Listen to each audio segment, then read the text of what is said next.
It is. I once asked Frank Robinson, one of the greatest players of all time, I said to Frank, is Willie Mays the greatest player you've ever seen? And Frank rolled his eyes, typical Frank, looked at me and said, of course he is. Who else could there be?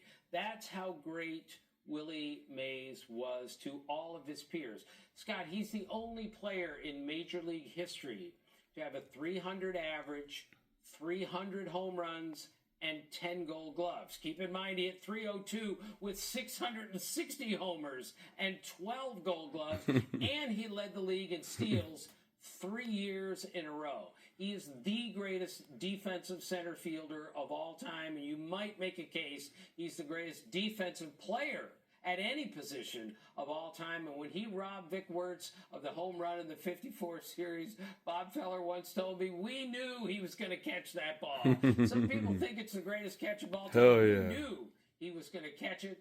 And Willie told me once, that's not even one of the top 10 catches that I ever made. And some people call it the greatest catch in Major League history. For sure. That's how great he was. No doubt. Whether it's the see Willie Mays play in his prime. So anyone who wants to talk about today's players who are bigger, stronger, faster, and better than ever, they really have to go back to 1951 or the mid-60s to recognize what a transcendent talent he was. Reggie Jackson compared him to, of course, Michael Jordan and Jim Brown and Barishnikov and Steph Curry shooting before a game. That's who he compared Willie Mays to. He's a combination of all of those.